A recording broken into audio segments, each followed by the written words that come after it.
Hello friends, ఎలా ఉన్నారు? Welcome to ఇంగ్రాలిట్.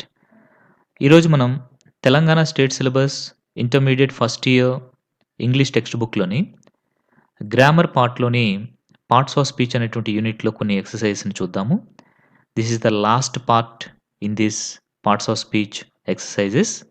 Part 3గా ఉంటుంది. ఆల్రెడీ ఇంతకుముందు పార్ట్ 1, పార్ట్ 2లో మనం కొన్ని ఎక్సర్సైజెస్ని చేసుకోవడం జరిగింది.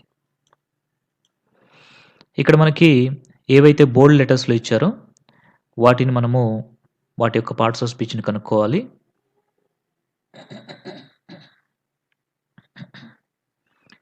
First one, what is the result of the kind of schooling? Schooling అనేటువంటిది నౌన్ అవుతుంది. I cannot answer that question. ఇక్కడ ఆన్సర్ అనేటువంటిది వర్బ్ అవుతుంది.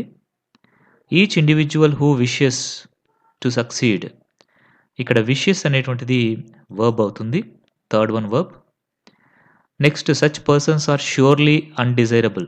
ష్యూర్లీ అనేటువంటిది యాడ్వర్బ్ అవుతుంది.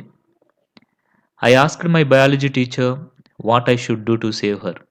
ఇక్కడ వాట్ అనేటువంటిది కంజంక్షన్ అవుతుంది. Next, from his talk. ఇక్కడ టాక్ అన్నప్పుడు టాక్ అనేది నౌన్ అవుతుంది. ఇంకా యాన్సిలరీ సబ్జెక్ట్ అన్నప్పుడు యాన్సిలరీ అనేది అడ్జెక్టివ్ అవుతుంది. నెక్స్ట్, అండ్ అనేటువంటిది కంజంక్షన్. నెక్స్ట్, పాపా దట్స్ వాట్ హ్యాపెన్స్ అన్నప్పుడు వాట్ అనేటువంటిది ప్రొనౌన్ అవుతుంది. నెక్స్ట్, ఎనీవే పాపా do you know where I last quarter mark that about my fall అన్నప్పుడు వేర్ అనేటువంటిది ఏమవుతుంది అంటే కంజంక్షన్. క్వార్టర్ అనేటువంటిది అడ్జెక్టివ్. ఫాల్ అనేటువంటిది నౌన్ అవుతుంది. ఇంకా next sentence, Thimmakka could not go to school due to poverty and lack of facilities అన్నప్పుడు lack అనేటువంటిది నౌన్ అవుతుంది.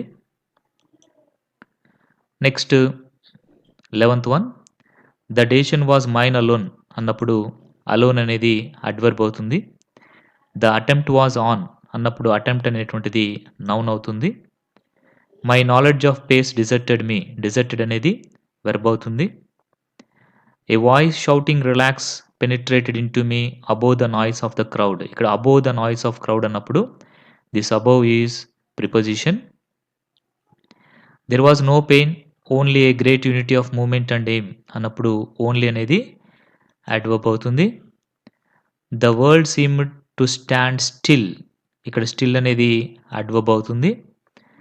The noise in my ears was that of the faithful Oxford crowd అన్నప్పుడు ఇక్కడ that అనేటువంటిది pronoun అవుతుంది. Next, there were only 50 ads more అన్నప్పుడు more అనేది adverb అవుతుంది. I felt like an exploded flash light with no will to live. ఇక్కడ will అన్నప్పుడు noun అవుతుంది. Well wonders will never seize. Well అనేది అడ్వర్బ్ అవుతుంది. సో దీంతోటి మనము మన యొక్క ప్రిపోజిషన్స్ అనేటువంటి దాన్ని కంప్లీట్ చేసుకున్నాము.